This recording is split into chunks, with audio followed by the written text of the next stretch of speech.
तो आज हमारे हाथ में एक कह सकते हैं जबरदस्त दस्तावेज है। ये है हिमाचल प्रदेश के Shri Lal Bahadur Shastri government medical college की एंटी रैगिंग पॉलिसी।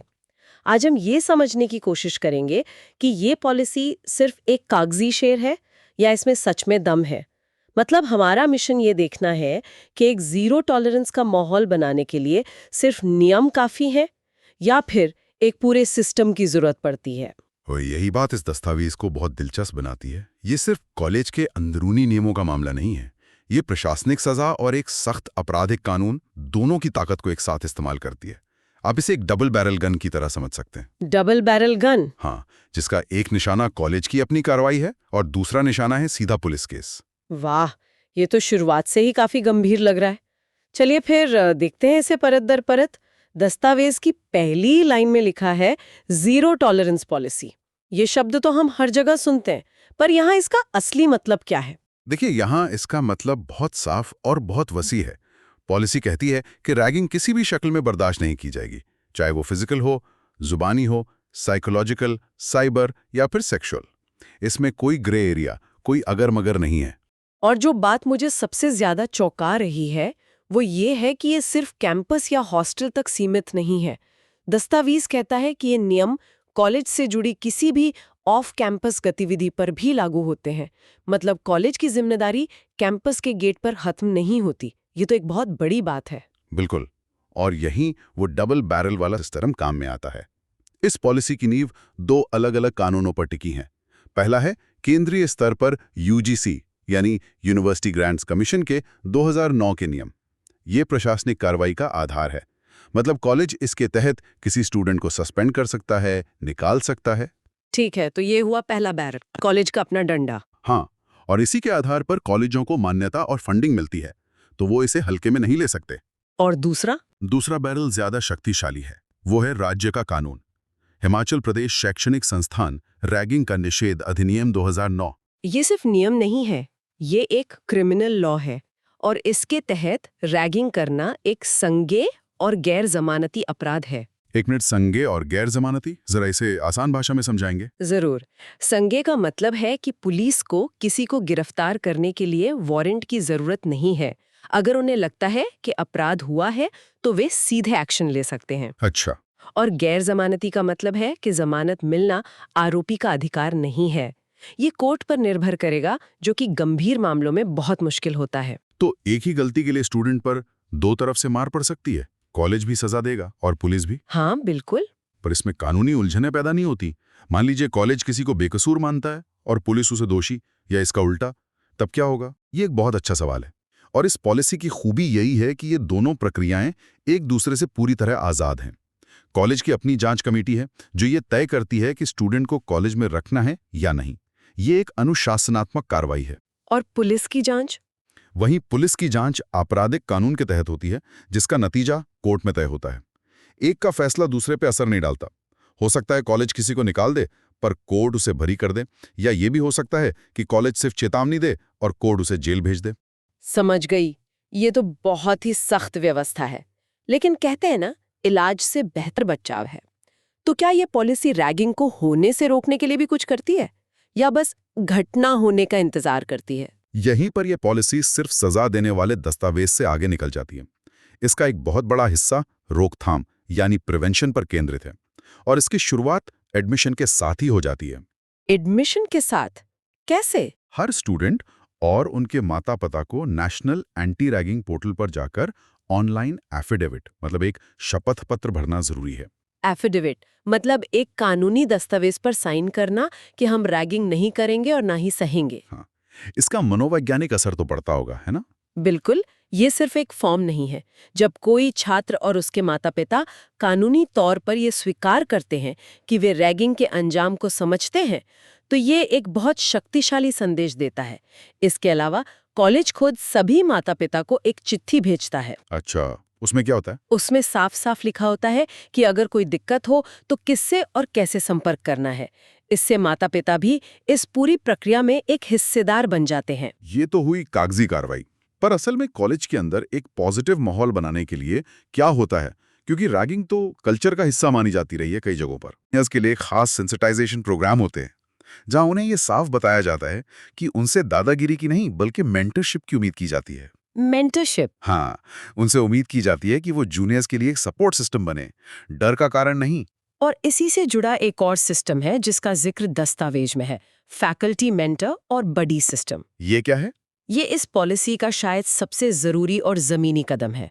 हर नए छात्र को गाइड करने के लिए 2 लोग दिए जाते हैं। एक कोई फैकल्टी मेंटर यानी कॉलेज का कोई टीचर, और दूसरा एक सीनियर स्टूडेंट मेंटर जिसे बडी कहा गया है। ये बड़ी सिस्टम सुनने में तो बहुत अच्छा लगता है, लेकिन क्या इसमें ये खतरा नहीं है कि सीनियर बड़ी ही नए छात्र पे दबाव बनाने लगे? दस्तावेज में इनके चयन के बारे में कुछ बताया गया है? आपने बिल्कुल सही नब्ज पकड़ी है, और पॉलिसी बनाने वालों ने भी इस बारे में सोचा है। दस्तावेज में साफ लिखा है कि इन सीनियर बडी का चुनाव सावधानीपूर्वक जांच यानी केयरफुल वेटिंग के बाद किया जाता है। अच्छा। इसका मतलब है कि किसी भी ऐरे गैरे सीनियर को ये जिम्मेदारी नहीं दी जाती। उनका पिछला रिकॉर्ड, उनका व्यवहार, ये सब देखा जाता है। तो ये नए छात्रों को सुरक्षा की एक दोहरी परत देता है। हाँ बिल्कुल। अगर कोई छात्र किसी टीचर से बात करने में झिझकता है, तो शायद वो अपने सीनियर बडी से खुलकर बात कर सके। और ये सिर्फ नाम के लिए नहीं है ना? बिल्कुल नहीं। पॉलिसी कहती है कि इन मेंटर्स और बडीज को शुरुआती कुछ महीनों में हर हफ्ते नए छात्रों से मिलना होगा। हर हफ्ते? हाँ, और सबसे जरूरी बात, इन मुलाकातों का एक लिखित रिकॉर्ड रखना होगा। ओहो, रिकॉर्ड भी? इससे जवाबदेही तय होती है। ये सिर्फ कैसा है भाई, पूछने तक सीमित नहीं है। ये एक स्ट्रक्चर्ड सपोर्ट सिस्टम है। ठीक है, तो रोकथाम का इंतजाम तो काफी मजबूत लग रहा है। लेकिन मान लीजिए कि इन सब के बावजूद कोई घटना हो जाती है, तो फिर कॉलेज की आंखें और कान कौन है? पॉलिसी में 2 बॉडीज का जिक्र है, एंटी रैगिंग कमिटी ARC और एंटी रैगिंग स्क्वाड ARS। ये सुनने में एक जैसे लगते हैं, पर इनके काम अलग-अलग हैं। बहुत अलग। और यही इनकी ताकत है। आप इन्हें ऐसे समझ सकते हैं कि स्क्वाड जमीन पर मौजूद पुलिस की तरह है और कमिटी एक कोर्ट की तरह। अच्छा, ये तो दिलचस्प है। थोड़ा और बताइए। एंटी रैगिंग स्क्वाड यानी ARS एक जमीनी एक्शन टीम है। इनका मुख्य काम है औचक निरीक्षण करना, सरप्राइज चेक्स। Surprise checks? हाँ, खास तौर पर एडमिशन के बाद पहले 6 से 8 हफ्तों में, जब फ्रेशर्स सबसे ज्यादा वल्नरेबल होते हैं। ये हॉस्टल में, कैंटीन में, कॉमन रूम्स में अचानक कहीं भी पहुंच सकते हैं। और इसमें कौन लोग होते हैं? इनकी टीम में सिर्फ कॉलेज के अंदरूनी लोग होते हैं, टीचर्स, वार्डन, सिक्योरिटी स्टाफ, ताकि वो तेजी से एक्शन ले सकें। ये फर्स्ट रिस्पॉन्डर हैं। तो स्क्वाड एक तरह से बीट पर मौजूद पुलिस वाले हो गए। तो फिर एंटी रैगिंग कमेटी क्या करती है? एंटी रैगिंग कमेटी यानी ARC एक उच्च स्तरीय जांच करने वाली संस्था है। जब स्क्वाड या कोई और किसी घटना की रिपोर्ट करता है, तो उसकी औपचारिक जांच का काम कमेटी करती है। मतलब ये गहराई से जांच करते हैं? हाँ, ये गवाहों से बात करती है, सबूत इकट्ठा करती है और फिर सजा की सिफारिश करती है। इसकी बनावट बहुत व्यापक है ताकि ये निष्पक्ष रहे। व्यापक मतलब कौन-कौन होता है इसमें? इसके अध्यक्ष तो प्रिंसिपल या डीन होते हैं, लेकिन सदस्यों में सीनियर फैकल्टी, वार्डन के अलावा स्टूडेंट्स भी? हाँ, फ्रेशर और सीनियर दोनों के स्टूडेंट प्रतिनिधि, माता-पिता के प्रतिनिधि, लोकल पुलिस या प्रशासन का एक अधिकारी और एक NGO या सिविल सोसाइटी का सदस्य भी शामिल होता है। अरे वाह, मतलब बाहरी लोग भी शामिल हैं। इसका तो मतलब हुआ कि कॉलेज मैनेजमेंट आसानी से किसी मामले को दबा नहीं सकता, पारदर्शिता बनी रहती है। बिल्कुल, जब जांच में पुलिस और NGO के लोग बैठे हों, तो किसी भी तरह की लीपापोती करना लगभग नामुमकिन हो जाता है। तो संक्षेप में, स्क्वाड गश्त करता है और तुरंत एक्शन लेता है, जबकि कमेटी पूरे मामले की विस्तृत और निष्पक्ष जांच करती है। तो ये कमेटी और स्क्वाड एक तरह से इस पॉलिसी की आंखें और कान हैं। लेकिन अगर ये किसी छात्र की परेशानी को देख सुन लेते हैं, तो वो छात्र असल में शिकायत कैसे दर्ज करा सकता है? क्योंकि कई बार सबसे बड़ी मुश्किल तो यही होती है कि बोलें तो किससे बोलें। और ये पॉलिसी इस मुश्किल को दूर करने के लिए कई दरवाजे खोलती है। एक डरा हुआ छात्र हर किसी से बात नहीं कर सकता, इसलिए उसे कई विकल्प दिए गए हैं। जैसे? पहला, कॉलेज की अपनी 24x7 एंटी रैगिंग हेल्पलाइन है। दूसरा, एक नेशनल हेल्पलाइन नंबर भी है, 1800-180-5522। इसके अलावा छात्र सीधे अपने वार्डन, फैकल्टी मेंटर, बडी या कॉलेज के नोडल अधिकारियों से भी संपर्क कर सकते हैं। और अगर कोई अपनी पहचान बताए बिना शिकायत करना चाहे तो? क्योंकि बदला लिए जाने का डर भी तो होता है। सकते हैं। ये बहुत जरूरी है। हाँ, मकसद सिर्फ एक है, किसी भी छात्र की आवाज डर की वजह से दबनी नहीं चाहिए। और शिकायत मिलने के बाद क्या होता है? क्या वो फाइलों में दब जाती है या उस पर तेजी से काम होता है? प्रक्रिया बहुत साफ और समय पर बंधी हुई है। जैसे ही कोई शिकायत मिलती है, पहला कदम होता है पीड़ित और आरोपी को तुरंत अलग करना। सबसे पहले सुरक्षा। हाँ, पीड़ित की सुरक्षा सबसे जरूरी है। उसे तुरंत मेडिकल और मनोवैज्ञानिक मदद दी जाती है। दूसरा कदम, 24 घंटे के अंदर एंटी रैगिंग स्क्वाड को एक शुरुआती जांच पूरी करनी होती है। सिर्फ 24 घंटे? ये तो बहुत तेज है। हाँ, ये जरूरी है ताकि सबूतों से छेड़छाड़ ना हो और स्थिति को तुरंत काबू में किया जा सके। इस पहली रिपोर्ट के आधार पर मामला एंटी रैगिंग कमेटी को सौंपा जाता है। और फिर कमेटी अपनी जांच शुरू करती है? बिल्कुल। फिर कमेटी अपनी विस्तृत औपचारिक जांच करती है और उसी के आधार पर सजा तय होती है। पूरी प्रक्रिया घड़ी की सुई की तरह चलती है। ठीक है, तो अब आते हैं सबसे अहम सवाल पर, सजा। अगर कोई छात्र दोषी पाया जाता है तो उसके साथ क्या हो सकता है? पहले कॉलेज लेवल की सजा की बात करते हैं। कॉलेज लेवल पर सजा की एक पूरी रेंज है, जो जुर्म की गंभीरता पर निर्भर करती है। ये एक मामूली चेतावनी या लिखित माफी से शुरू हो सकती है।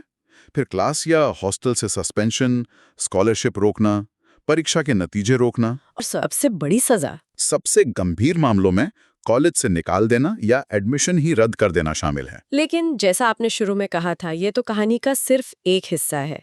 असली एक्शन तो दूसरे बैरल से होता है। बिल्कुल, और वो है राज्य के आपराधिक कानून के तहत होने वाली कार्रवाई।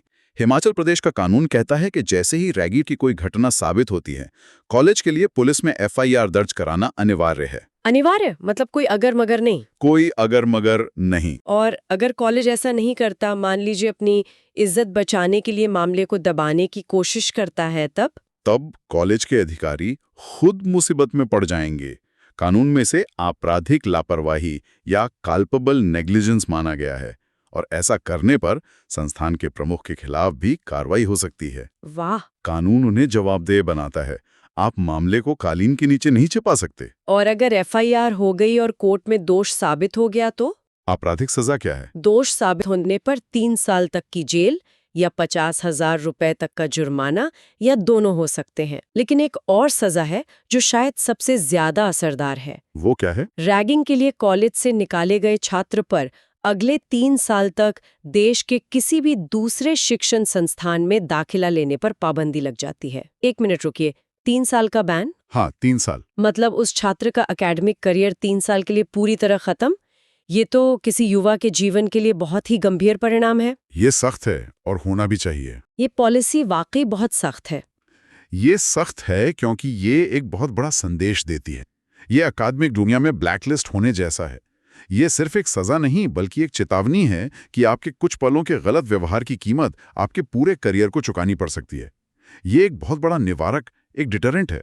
तो जब हम इस पूरी पॉलिसी को एक साथ देखते हैं तो ये सिर्फ नियमों की एक किताब नहीं है।